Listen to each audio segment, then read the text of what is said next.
Kita akan sama-sama mendengarkan pemaparan presentasi dari Bapak Muhammad Rizky Eskom MIK yang akan berbicara tentang televisi dan isinya. Halo Pak Rizky, bagaimana kabarnya Pak? Assalamualaikum warahmatullahi wabarakatuh Pak Dedi. Kabar baik, alhamdulillah. Tetap prokes ya kita ya. Iya Pak, terima kasih sudah hadir pada kegiatan kali ini Pak.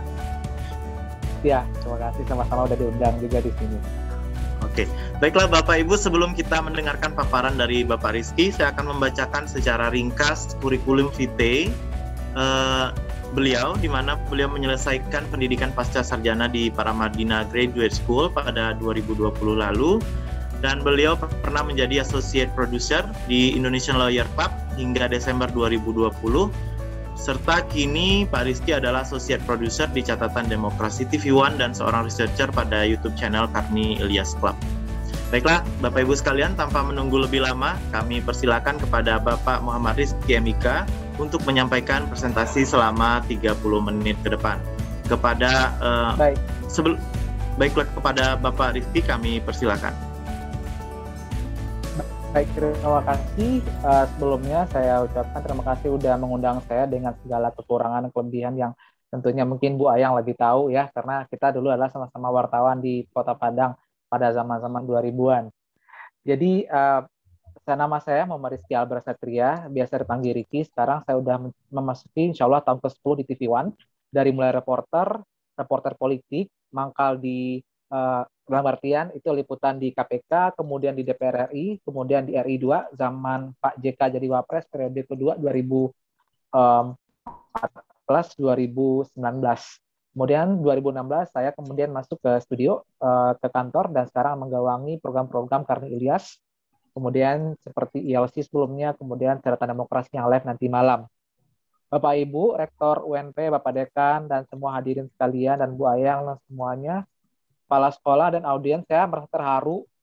Pertama, saya dianggap mungkin bisa memberikan sedikit pengalaman aja. Saya belum apa-apa ya dibanding Bapak Ibu semua di sini. Saya merasa bangga berada di forum ini karena tadi saya selintas melihat audiensnya itu dari sekolah-sekolahan yang kebetulan satu visi dengan kita yang sama-sama ingin membangun peradaban, karena katakanlah untuk media sosial yang kita sebut TV sekolah. Kita langsung aja. Tadi saya udah ngasih ini Bapak Ibu ya, beberapa video, kita akan lebih banyak berbicara mengenai praktis televisi dan isinya. Nanti buat Bapak Ibu yang berada di Antero di Sumatera Barat, silakan meminta materi kepada admin. Saya ada beberapa mengenai research terbaru mengenai pentingnya digital era dual screen, konvensional dan juga digital. Terus bagaimana kita melihat televisi secara konvensional isinya apa aja. Menyaksikan video yang saya ambil dari sosmed TikTok tadi. Jika iya, syukurlah kita bisa merecall memori kita. Namun jika tidak, saya sedikit menceritakan bahwa video tersebut viral. Sangat viral. Pada pertengahan Juli 2019 lalu, seorang ibu penjual es tebu ketika dilaksanakan PPKM darurat di Jawa Bali, saya mengalami sendiri bagaimana beda antara PSBB, PPKM biasa dengan PPKM darurat hingga PPKM pelonggaran. PPKM darurat itu kita benar-benar bagaimana Jakarta yang lalu lintas, kerapatan kendaraan di setiap jalan raya itu rapat menjadi sepi. Jam 7 pagi adalah kondisi yang sangat crowded. Tapi jam 7 pagi pada masa PPKM darurat di Jawa Bali seperti jam 1 malam. Lalu lintas sepi. Bahkan kalau bisa kita umpamakan, ada jarum jatuh, akan kedengaran bunyinya saking sepinya Jakarta, terutama Jawa Bali pada PPKM darurat. Satu. Yang kedua, video tersebut diambil oleh seorang katakanlah pengusaha di daerah Purwakarta, Jawa Barat. Seorang pengusaha tersebut setiap hari dia memang seorang filantropis atau seorang yang suka beramal. Dia suka membagi-bagikan bantuan karena memang dia berkecukupan. Seorang pengusaha itu menemukan seorang ibu penjual es tebu. Sehari-hari, baru 2 bungkus es tebu yang terjual pada hari itu. 1 bungkus 5.000. Kemudian dia memvideokan penjual tebu itu dan membeli es tebu tersebut 500.000 pada akhirnya. Dia nggak mau tuh, ibu ini nggak mau. Walaupun ibu mohon maaf, bahasanya kurang mampu, dia nggak mau menerima. Video lengkapnya bisa dicari ke YouTube ataupun yang lainnya. Dia nggak mau menerima, dia sampai nangis. Netizen dibuat terharu, dibuat berempati, bahkan bersimpati pada video tersebut. Endingnya dari video tersebut, dia menangis terharu menerima 500.000 hasil dari jual beli 2 bungkus es tebu-tebu. Saya sebagai orang yang terbiasa hidup tidak begitu mewah, katakanlah saya juga merasakan kehidupan seperti itu dulu di Padang, saya menangis nonton video itu. Gak lama kemudian saya rapat ke kantor. Terus seperti biasa setiap hari Senin kita meeting. Guys, ini viral nih video nih. Kita main apa nih PPKM darurat? Masih main corona, apa yang vaksin dan segala macam, kreditnya Maret itu pada Juli itulah puncaknya PPKM di Jawa Bali, di mana 59.000 positif varian di Jakarta. Setiap hari kuping kita mendengar yang namanya ambulans. Setiap hari masjid mengumandangkan orang-orang yang meninggal akibat corona. Bulan Juli itulah puncak klimaks dari PPKM baru di Jakarta. Guys, kita main apa nih? Kita main kehebohan Wisma Atlet. Kebetulan rumah saya nggak terlalu jauh di Wisma Atlet. Kita main kehebohan Wisma Atlet, antrian mengular di ambulans di depan Wisma Atlet atau apa nih? Kayaknya kita main humanis deh. Kita main humanis dalam tim itu, maka kita main humanis. Gimana kalau video ini? Video ini sangat viral. Viewers di TikTok mencapai jutaan viewers. Akhirnya apa? Kita menaikkan isu tersebut di catatan demokrasi pada bulan Juli 2021 dengan mengundang ibu itu langsung dan mengundang bapak yang memvideokan tersebut, Bapak Mat Peci namanya. Apa yang terjadi, Bapak Ibu semuanya, setelah tayangan live tersebut, bantuan mengalir deras. Lebih kurang 200 juta. Perlu saya informasikan, ibu tersebut keluarga tidak mampu, suaminya juga pedagang asongan, dia menempati sebuah rumah pemberian orang, dipinjamin, dindingnya seng, atapnya seng, lantainya tanah, lebih kurang 12 orang dalam tersebut. Kondisinya sangat sederhana. Dan dia hanya menjual es tebu tiap hari di masa PPKM di mana kita tidak diperbolehkan keluar. Lebih kurang 1 minggu setelah live di TV One tersebut, 200 juta terkumpul dan Mat Peci membelikan sebuah rumah, kamarnya lebih kurang 3 di daerah Purwakarta tersebut. Baik. Sebuah fakta telah terjadi bahwa sosial media telah memberikan pergerakan dan pengaruh yang sangat besar terhadap implikasi kehidupan manusia selanjutnya. Itu merupakan salah satu contoh. Mungkin Bapak Ibu lebih paham dari saya bahwa revolusi di Mesir, Arab Spring yang kita sebut dengan kebangkitan Arab di tahun 2011, itu bermula dari Facebook, Bapak Ibu. Bagaimana masyarakat Mesir itu sudah muak dengan katakanlah pemerintahan Husni Mubarak pada tahun 2011, kemudian terjadi revolusi. Revolusi tersebut berhasil menggulingkan Husni Mubarak sebagai presiden, di mana semuanya berputar di Twitter dan Facebook untuk membuat perkumpulan, pergerakan. Nah, peristiwa ini kemudian dinamakan Arab Spring, yang kemudian diikuti dengan revolusi di Tunisia, Libya, dan lain-lainnya. Contoh ibu penjual es tebu dan contoh revolusi di Mesir tadi merupakan implikasi betapa besarnya sosial media pengaruhnya bagi semua kehidupan manusia saat ini. Bapak Ibu, kita mengurusi sedikit ke sekolah.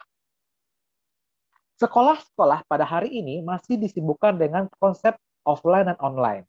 Anak-anak mungkin sudah banyak yang melaksanakan sekolah, tapi masuk lagi karena banyak sekali, lebih kurang 2.000 klaster baru yang disebabkan oleh COVID di lingkungan persekolahan, itu data 1 bulan yang lalu.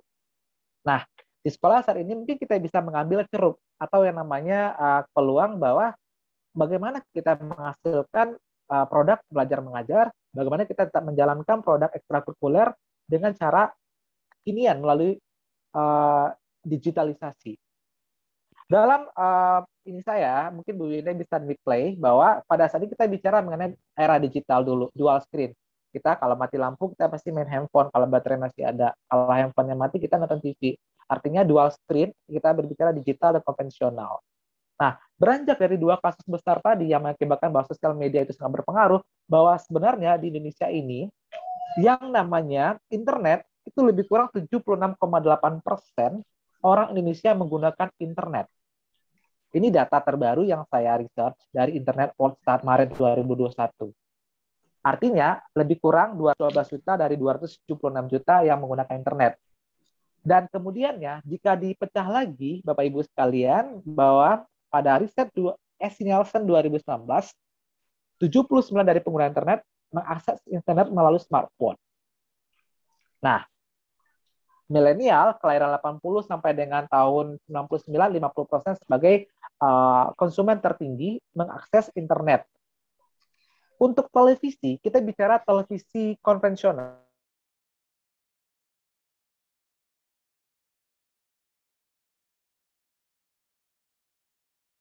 Nah, televisi tabung yang orang mengkonsumsi atau menonton televisi perharinya 4 jam. Artinya, televisi menjadi primadona. Peringkat kedua internet, peringkat ketiga radio, peringkat keempat koran, dan peringkat kelima adalah membaca majalah. Jika kita simpulkan bahwa sekali lagi mengkonsumsi TV konvensional masih menjadi primadona. Buktinya ibu-ibu sekarang masih mengikuti yang namanya Ikatan Cinta dan selain sebagainya. Kemudian yang kedua internet, 3 jam 14 menit per harinya. Nah, pada pandemi COVID-19 ini kita bisa mengetahui bahwa ada temuan dari Nielsen juga untuk Oktober 2020, penonton TV sebanyak 85% atau bertambah 12% dari periode normal. Bertambah 12% dari sebelum COVID. Artinya apa? Begitu ada PPKM, kemudian juga ada WFH, segala macam, orang-orang kembali di rumah. TV konvensional kena gratis dengan mengandalkan satelit ataupun TV berlangganan, mereka kembali menonton televisi. Artinya apa? Televisi sekali lagi dalam masa pandemi pun masih menjadi pilihan paling utama pemirsa Indonesia untuk mencari informasi dan hiburan. Nah, kita beranjak kepada produk-produk televisi, Bapak Ibu sekalian saya hormati. Yang pertama, kalau kita bicara mengenai produk-produk televisi, bisa selanjutnya Bu Winda, next halaman berapa itu produk televisi? Halaman 6 kayaknya. Ya. Kita bicara produk televisi. Saya kagum sekali bahwa sekolah-sekolah di Sumatera Barat sudah menggunakan kata TV, walaupun sebenarnya belum menggunakan perangkat TV dalam arti sebenarnya untuk mengelaborasi ekstrakurikuler atau menyampaikan pesan-pesan yang disampaikan kepada publik terkait dengan kegiatan sekolahnya. Luar biasa. Produk televisi dari kacamata jurnalistik, kita bisa melihat ada program informasi, kemudian ada program berita. Sama ya, program informasi dan berita sama aja nih Bapak Ibu sekalian. Yang pertama dari segi kita melihat jurnalistik atau dari program genrenya, kita bisa membagi yang pertama yaitu program informasi. Nah ini atau program berita, ini akan berkaitan dengan hal yang aktual. Aktual itulah sesuatu yang paling baru terjadi, kekinian dan paling hot, paling seksi apa hari ini. Misalnya hari ini yang paling seksi mungkin Natalius Pige, aktivis HAM, yang dituding rasis terhadap Jawa Tengah, Jokowi dan juga Gubernur Ganjar. Malam ini akan kita bahas live pukul 8 di TV One nanti ya. Yang kedua, dari sudut pandang jurnalistik, selain program berita, ada program hiburan atau drama, game, musik, dan pertunjukan. Nah, ada berita televisi, ada berita pendidikan, dan ada berita hiburan. Saya pernah menonton TVA yang dikonstruksi langsung oleh Kementerian Pendidikan. Nah, itu salah satu televisi pendidikan yang bisa kita nikmati di kanal-kanal tertentu. Kadang suka tayang di TVRI, kadang suka nongol di YouTube, kadang suka nongol di sosial media. Kemudian ada televisi berita seperti iNews, Metro TV, Kompas TV, bahkan TV One. Terakhir, dari sudut pandang jenis TV, TV itu ada televisi hiburan yang full aja hiburan, seperti Global TV, RCTI, dan sebagainya, dan sebagainya. Nah, lalu ada juga istilah bagaimana ada TV berbayar, tadi saya sebutin benar Bapak Ibu. Ada TV berbayar, ada TV yang gratis. Terestrial kita bilangnya. Di kantor kita bilang itu terestrial, artinya sistem televisi free to air atau FTA atau gratis, di mana masyarakat bisa nonton gratis dari program televisi tersebut. Kita tidak memerlukan biaya selain listriknya untuk menyalakan televisi. Yang kedua, ada pay TV, siaran berbayar, di mana penonton harus berlangganan terlebih dahulu untuk menikmati program siaran televisi. Ya, ibu-ibu mungkin rata-rata udah punya TV berlangganan di rumah. Yang terakhir yang belum familiar di Indonesia adalah mobile TV. Mobile TV ini memang baru familiar di luar negeri, terutama negara maju seperti Eropa, terkhusus Jerman sebagai tempat asal muasalnya. Di Jerman ini sudah dibahas pada tahun 70-an dan kemudian pada tahun 90-an akhir mereka menguji cobakan mobile TV ini dengan meletakkan televisi di media yang berjalan seperti bus juga kereta cepat. Bukan kita menonton YouTube, menonton siaran TV live streaming di TV dalam kereta ya Bapak Ibu ya, bukan. Tapi memang benar-benar televisi konvensional ditaruh di dalam mobil, dalam bus, dalam kereta Kemudian apakah pergerakan dari kendaraan tersebut bisa memberikan kenyamanan bagi penonton televisi di dalamnya. Kalau kita ke Jakarta naik bus ANS misalnya, kita diadakan video tape di sana dulu-dulunya. Ketika dinyalakan TV, setiap belokan ada semut, setiap belokan ada semut, setiap belokan ada semut. Artinya apa? Itu belum stabil. Namun teknologi mobile TV ini sudah mulai dilaksanakan di beberapa negara berkembang, mungkin saja sudah ada di Indonesia. Mungkin bisa Bapak Ibu mengkoreksi. Next, kita memfokuskan kepada jurnalisme televisi. Nah, jurnalisme televisi itu kita bisa membuat sebuah daya tarik. TV One adalah salah satu TV berita yang berdiri pada tahun 2007, kemudian diresmikan oleh Presiden SBY dengan konsep news and sport. Lebih banyak newsnya sih. Lalu bagaimana ya dikatakan apa daya tarik sebuah TV berita? Kan nggak ada hiburan. Bagi kita yang selama bertahun-tahun sibuk dengan televisi hiburan, ketika kita dihadapkan dengan pilihan adanya news channel seperti Metro, TV One, Kompas, dan segala macamnya, kok kita nggak dapatin kesenangan ya? Barangkali yang selama ini kita nonton hiburan, gosip, segala macam, ada sebuah euforia yang muncul merefleksikan diri kita terhadap sebuah permasalahan yang disiarkan. Ketika televisi berita hadir, TV One, berita yang paling banyak terjadi disajikan macam-macam sih, tapi didominasi oleh politik. Kemudian sekarang pandemi. Nah, daya tarik sebuah televisi berita itu adalah gambarnya, Bapak Ibu. Gambar. Video pertama tadi, ibu-ibu penjual tebu tersebut diambil oleh gambar non-profesional, gambar amatir, tapi ditayangkan di TV One. Nah, masalah teks, masalah grafis itu nomor 2. Yang paling penting itu adalah gambar. Ibu-ibu mungkin dulu pada waktu peristiwa gempa 2009, gempa-gempa di Palu, di Donggala, segala macam ya, lebih duluan kan video-video amatir yang tayang di televisi. Kenapa? Karena gambarnya berbicara. Kita nggak perlu teks, kita nggak perlu grafis yang menerangkan, oh gempa itu di sini, tsunami di sini, oh ada likuifaksi di sini, kita nggak perlu. Ibu-ibu pasti, Bapak Ibu pasti sudah melihat bagaimana banyak sekali video amatir yang memperlihatkan sebuah rumah berjalan, padahal kiri kanannya nggak ada air. Berjalan, tapi bisa diidentifikasi bahwa lokasi itu rawa-rawa. Rumahnya di sini, dia jalan kayak gini. Kita jadi tahu apa itu likuifaksi pada waktu itu. Video-video likuifaksi, video-video tsunami yang baru datang, air yang mulai datang dari kejauhan di bibir pantai di Kota Palu, ditayangkan televisi. Nah, baru kemudian presenter beritanya menyampaikan bahwa ini kejadian 5W1H. Berita singkat yang kita sajikan itu harus memiliki 5W1H, Bapak Ibu, wajib. Kita reporter ya, kalau tidak ada 5W1H di berita kita nggak bakal terima. Walaupun kita udah seharian liputan panas-panasan, ketika kita setorkan kepada produser, Mas, ini berita saya, dulu dari mana tadi, Ki? Gue dari KPK nih.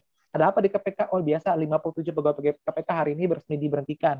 Oh, coba mana naskah lo? Ya, diperiksa naskah sama produser. Yang mecat siapa, Ki? Yang dipecat berapa orang? Kok 55? Ini siapa nih? Segala macam. Kita harus benar-benar menghitung 5W tambah 1H. What, where, why, when, who, sama how-nya. Jadi kapan, di mana, siapanya. Setiap naskah yang kita buat, kita produksi oleh reporter atau wartawan di lapangan, harus menghitung sebelum kita setorkan kepada kantor, sebelum mereka tayang. Kita hitung 5W tambah 1H dulu, udah lengkap belum? Kapan nih kejadian? Siapa yang ngomong? Bagaimana kasus ini terjadi? Lalu seperti apa kasus ini berjalan? Kita harus rangkai itu ya. Dalam 1 atau 2 paragraf cukup. Bahkan 1 lead berita cukup. Lead itu apa? Lead itulah awal berita yang menjadi pokok dari semua berita. Biasanya kalau di koran cetak, ada di paragraf pertama. Kalau di televisi, di omongan perdana si presenter. Gitu. Nah, kalau jurnalisme televisi ini benar-benar dipakemkan, saya belajar banyak dari Karni Ilyas selama saya lebih kurang 4 tahun di bawah tim beliau sampai hari ini. Saya masih satu tim sama beliau, baik di ILC dulunya, sekarang di hari-harian beliau, di YouTube-nya.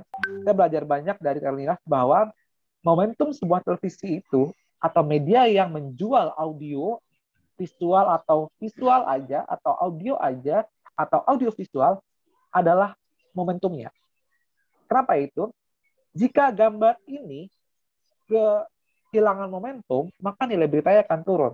Misal nih, hari ini Ibu Ayang bisa menemukan, kita berandai-andai ya, Ibu Ayang menemukan video amatir rubuhnya sebuah bangunan di daerah air tawar misalnya. Sebetulnya dia lagi pegang handphone, lalu dia record gambar tersebut. Gambar tersebut roboh, benar-benar dari detik robohnya sebuah gedung, di mana gedung itu banyak orang baru memulai aktivitas di pagi hari. Kemungkinan besar nih ada korban yang meninggal karena robohnya sampai rata. Ini ada feeling, wah ini berita. Karena ibu yang adalah mantan reporter hebat di antara, dia pasti akan merecord, dia akan pasti instingnya akan memperlihatkan insting wartawannya, ini harus disebar ke publik. Tapi nggak ada media, terpaksa sosmed. Nah, nggak apa-apa. Tapi karena tidak ada media, tidak ada sosmed yang mungkin terus Bu Ayangnya itu sibuk pada jam itu, dia menyimpan gambar itu. Setelah dia ngajar, sibuk dengan aktivitas di kampus, sore baru dia ketemu sama saya, wartawan TV One. Ki, gue ada gambar bagus nih. Ini kejadian kapan nih? Pagi, subuh jam 6. Gimana dong? Wah, udah lama banget nih. Gimana? Gak ada dari tadi. Momennya udah ada nih. Di Jakarta ada bom. Gimana dong? Udah ketiban itu isu. Nah, inti dari televisi itulah gambar yang momentumnya aktual. Saat itu juga. Gak bisa ditunda-tunda. Harus disiarkan pada saat itu juga. Maka itu yang disebut dengan strike news. Hard news di televisi berita adalah salah satu bentuknya strike news. Berita yang harus disampaikan pada saat itu juga. Kemudian ada juga yang namanya berita feature. Kita bicara produk televisi lebih dalam lagi. Selain strike news atau berita yang harus disampaikan pada saat itu juga, baik bentuknya breaking news ataupun live by phone yang Bapak Ibu lihat di televisi, nggak ada orangnya, nggak ada yang ngomong, kok ada tiba-tiba ada suara saya ngomong dari Padang melaporkan ada gempa pada saat itu, cuma foto saya, nah itu namanya live by phone atau kita singkat di LBP. Nah, itu bagian dari hard news. Hard news seperti strike news, berita yang harus disampaikan saat itu juga. Kemudian ada juga feature. Feature sama dengan koran-koran, bagaimana kita membuat sebuah liputan ringan, unik, dalam durasi lebih kurang 20 menit. Nah, terakhir adalah infotainment. Infotainment itu ternyata masuk dalam kategori hard news loh, karena infotainment dunia hiburan misalnya nih, TV One pada meninggalnya Julia Perez. Pada siapalah Julia Perez bagi televisi berita buat kita? Kita lebih pentingin tokoh-tokoh presiden, tokoh politik segala macam daripada seorang artis. Namun meninggalnya Julia Perez pada jam kerja pada saat itu lebih kurang pagi di bawah jam 1, membuat TV One mengadakan breaking news. Meninggalnya Julia Perez. Langsung dari Rumah Sakit Cipto. Artinya apa? Tokoh-tokoh yang sudah dianggap tokoh dalam dunia hiburan bisa dianggap sebagai berita hard news. Kemudian kita masuk ke soft news. Soft news itu ada dokumenter dan perbincangan. Saya sekarang berada di program soft news perbincangan. Sebenarnya kalau dikategorikan, program saya hard news talk show. Apalagi itu hard news talk show. Hard news talk show adalah bagaimana peristiwa-peristiwa paling besar saat ini terjadi di lingkup politik, dibikin talk show-nya, dibikin dialognya. Nah, dialog tersebut bisa jadi berbentuk perdebatan atau satu arah aja, tergantung pesan apa yang disampaikan oleh programmator ataupun stasiun televisi. Program ILC dan catatan demokrasi yang saya pegang selama ini, yang saya berada dalam tim tersebut, itu lebih banyak mengangkat perdebatan dari segala sisi. ILC bisa lebih dari 4 jam durasinya, Bapak Ibu.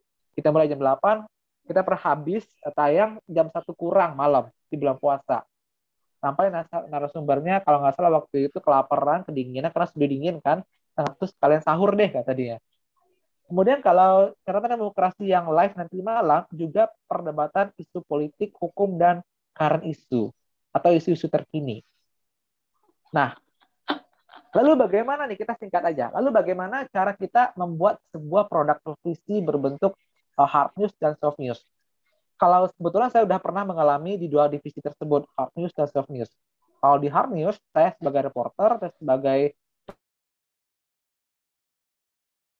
pernah menjadi core lead di TV One, pertama sekali kita harus ada orang yang memandu apa yang harus kita buat, Bapak Ibu.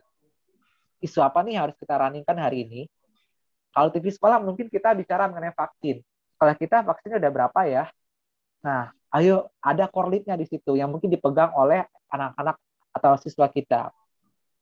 Yang kedua, setelah kita menentukan orang yang duduk sebagai core lead yang menentukan isu, lalu kemudian apa yang harus kita lakukan setelah isunya sudah dapat? Liputan.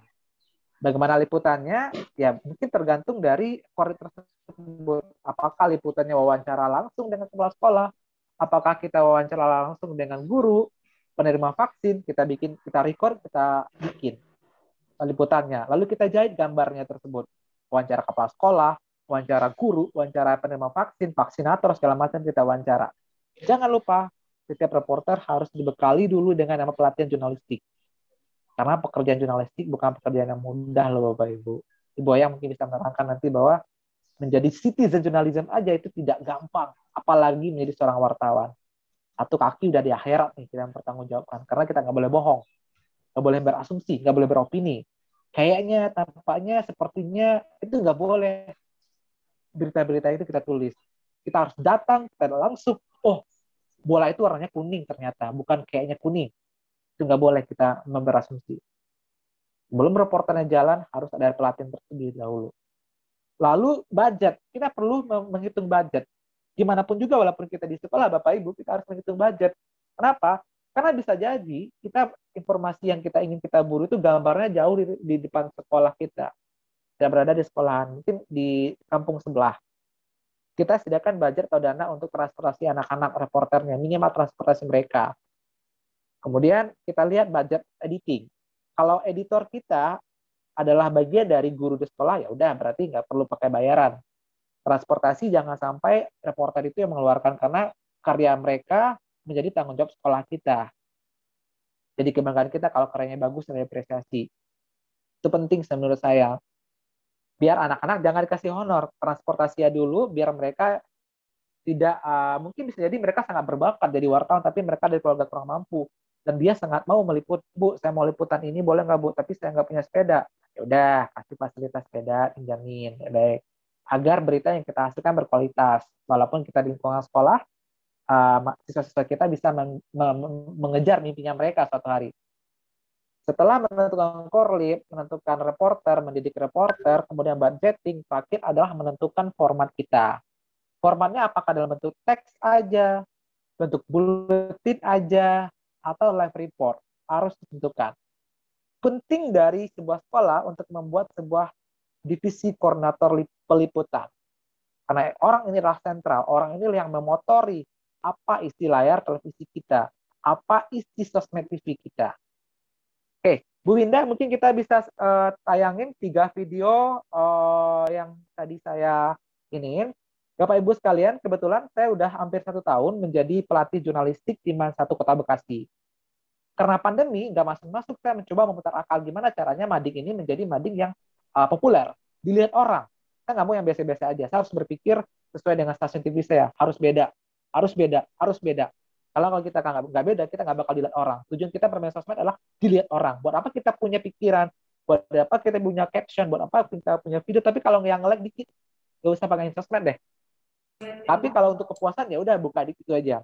Saya melatih di MAN 1 Kota Padang membuat mading yang biasanya konvensional ditempel dinding. Sekarang saya bikin e-mading, elektronik mading, yang tayang di kanal-kanal sosmed mereka, di YouTube, di Instagram, dan di TikTok. Nah, mereka itu aktif membuat semua karya-karya tentang kesekolahannya aja. Jangan terlalu jauh-jauh. Kenapa begitu Bapak Ibu? Yang jauh-jauh dari sekolahnya itu udah dibikin oleh wartawan profesional. Bu Winda, mungkin kita ulang dulu, kita putar dulu yang judulnya buletin. Ya, Bapak Ibu, mungkin kita lihat ada buletin, contohnya dari MAN 1 Kota Bekasi. Halo semuanya, tahu nggak nih, guru-guru MAN 1 Kota Bekasi sudah melakukan vaksinasi COVID-19 loh. Vaksinasi ini diwajibkan bagi ASN kantor Kementerian Agama Kota Bekasi. Sedikitnya, terdapat 40 guru dan pegawai tata usaha di lingkungan MAN 1 Kota Bekasi sudah melakukan vaksinasi yang pertama. Vaksinasi yang pertama dilakukan pada tanggal 18 Maret 2021 tentang vaksinasi guru MAN 1 Kota Bekasi versi Redaksi Tasmania. Saya Sabila, Redaksi Tasmania, mengabarkan. Oke, kita ulang lagi Bu Winda yang Strike News, Bu Winda. Strike News, Bapak Ibu.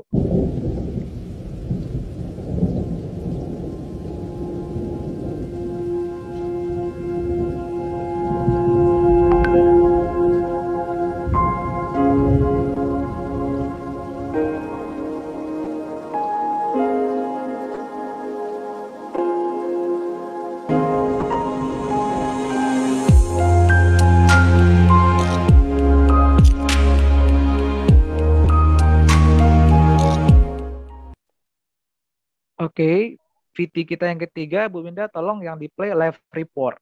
Bapak Ibu, ini contoh live report bagaimana reporter di Masa Satu Kota Bekasi melaporkan langsung dari luar. Silakan Bu Winda.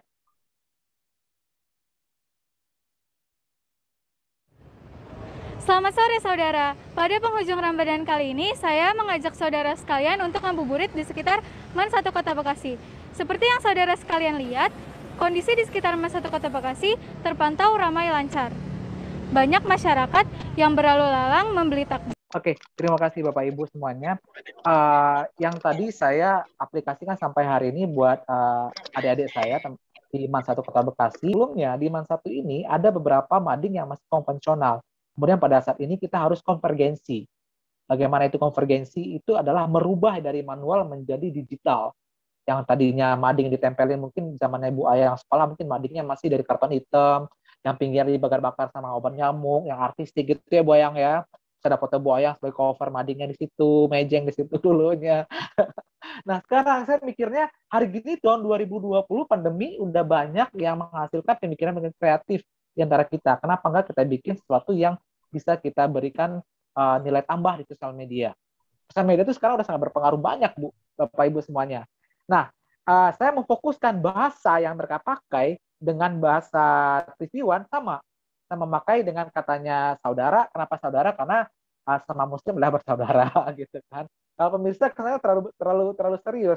Lalu kenapa bahasanya nggak seperti majalah Hai, majalah Aneka atau segala macam dulunya Bu Ayang suka baca ya zaman mudanya dulu yang bahasanya gaul campur-campur bahasa Inggris sama bahasa Arab. Dunia di ala gitu, bahasa lu gue, bahasa-bahasa yang prokem yang mereka itu silakan aja. Tapi ketika kita mengontrol sebagai gurunya, kita mengambil lagi kesempatan untuk memberikan EYD. Saya nggak tahu bagaimana pengajaran EYD secara formal saat ini di kelas-kelas. Makanya saya membantu guru-guru bahasa Indonesia untuk memberikan pemahaman EYD, aplikasi EYD pada setiap beritanya. Jika Ibu lihat tadi di Strike News, kemudian di bulletin ataupun di live report, bahasa-bahasa mereka nggak bahasa-bahasa alay, bahasa-bahasa gaul yang dipakai, tapi bahasa-bahasa publik. Agar nantinya jika mereka menjadi seorang wartawan suatu hari nanti, mereka agak kaget lagi. Kayaknya itu apa sih bahasa sekarangnya gitu. Mereka kan ngomong, kalau orang sini kan ngomong kayaknya gitu kan. Nah, mereka tuh terpengaruh untuk membuat naskah berita dengan kayaknya. Saya bentak aja dengan kayaknya. Makanya ketika saya latih, pakai EYD untuk melestarikan lah. Kalau bukan kita, siapa lagi yang melestarikan EYD? Biar istilah-istilah jurnalistik sudah diserap mereka sedari dini melalui jurnalisme TV yang mereka kembangkan di sekolah tadi. Kalau intinya, kalau membuat sebuah produk jurnalistik, kalau kita Bapak Ibu sekali memfokuskan untuk segmen tertentu di TV sekolahnya, ada produk jurnalistik, kita harus belajar bagaimana menjadi wartawan. Benar-benar seorang pelatih madingnya pelatih itu harus wartawan atau bekas wartawan. Bu Ayang mungkin bisa jadi pelatih di sekolah-sekolah Bapak Ibu. Karena pekerjaan wartawan ini nggak mudah Bapak Ibu. Kita harus menyampaikan kebenaran. Bagaimana kita menyampaikan kebenaran? Ya, wartawan itulah yang mengerti dengan instingnya, kode etik yang mereka pegang. Kita bedakan antara video amatir, citizen journalism, sama video profesional. Pasti beda. Jauh sekali beda. Karena kita mikirnya, kalau kita salah memberikan informasi, malaikat akan mencatat nih, berapa lu membohongi orang, publik yang percaya sama berita kamu. Nah, itu yang kita pikir sebagai wartawan. Satu. Yang kedua, jika sudah ada pelatih dari kelompok profesional, maka sekolah itu harus benar-benar menunjukkan keseriusannya bahwa anak-anak yang ikut dalam bimbingan tersebut, anak-anak yang benar-benar support sekolah pastinya harus dimaksimalkan. Jika anak-anaknya butuh peralatan ngevlog kayak kamera, audio, software untuk ngedit segala macam, ya udahlah kan kita bisa adakan untuk memperbagus, memperhalus karya mereka. Yang paling penting sekali dari produk jurnalistik untuk televisi sekolah itu benar-benar harus tegakkan. Bapak Ibu tadi lihat kan beritanya kok kayak berita-berita beneran ya? Emang berita beneran di sekitar sekolah mereka. Beritanya itu benar-benar 5W1H, bahasanya bahasa baku, biar gampang dicerna oleh mereka, dan biar gampang dicerna oleh pembaca mereka. Siapa pembaca mereka? Mereka adalah alumni dan siswa atau keluarga besar dari itu sendiri. Sangat ringkas segmennya. Segmen dari TV kita atau media kita harus ditentukan sebelum membentuk sebuah badan televisi sekolah.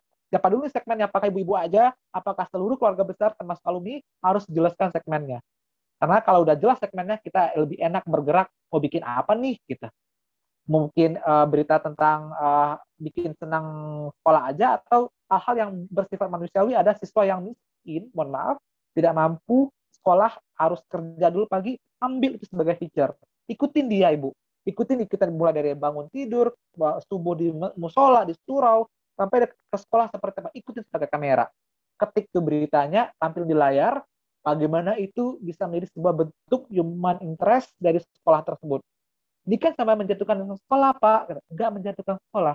Di situ kan ada dilihat kacamata lain. Bahwa kita bisa memberikan fasilitas kepada siswa-siswa yang kurang mampu memaksimalkan potensi mereka. Kalau memang ingin menghasilkan produk-produk TV yang tujuannya nggak acara, ya mungkin Bu Ayang tahu ya berita acara itu apa ya Bu Ayang? Berita acara, berita yang datang acara, bikin senang pembawa panitia yang undang gitu. Kadang-kadang produk televisi sekolah bikin senang kepala aja, bikin senang guru-guru aja. Jangan. Berikan rasa kritis terhadap reporter-reporter itu untuk bertanya, untuk menggali sesuatu yang menarik di sekolah tersebut. Sekolah udah bagus, kepala sekolah udah bagus, guru-gurunya udah perform semua, guru teladan, tapi ada satu hal, kok sampahnya nggak dibakar ya? Busuk banget. Nah, mungkin insting-insting itu ada di antara siswa-siswa. Bikin beritanya, tapi jangan usil beritanya. Sampah sekolah sudah 3 hari belum dibakar. Ternyata penyebabnya petugas yang bakar lagi sakit dan lagi isoman. Oh, tercerahkan sehingga tidak terjadi yang namanya miskomunikasi. Wah, sekolahnya bagus, sekolah gini-gini ini, tapi kok bau ya sekolahnya. Nah, itu yang mungkin kita harus didik kepada siswa kita agar kritis, agar nantinya ketika dia liputan, tanya jawab, jawabannya bukan pertanyaan-pertanyaan yang dititip oleh kepala sekolah atau pelatihnya aja. Kamu nanya ini ya, bagaimana perasaan ibu, bagaimana pendapat ibu? Jangan. Berikan pertanyaan-pertanyaan yang bermutu kepada siswa-siswa kita agar tayangan kita, produk mereka menjadi sebuah produk yang membanggakan untuk televisi sekolah kita. Terima kasih Bu Ayang dan Bapak-Bapak semuanya.